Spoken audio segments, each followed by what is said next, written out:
А когда женщина из Сибая, вот эта вот пьяная русская женщина, которая оскорбляла башкир, громко называла башкир свиньями, грязным народом, там, еще как-то там, ублюдками, еще как-то.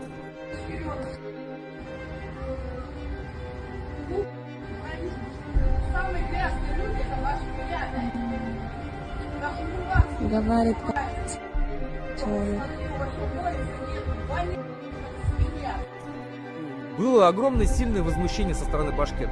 Кто-то на это из чиновников обратил внимание, из башкирских? Никакой реакции не было. Бастрыкин на это обратил внимание? Нет. Было заведено ли уголовное дело? Нет. Абсолютно ничего не было.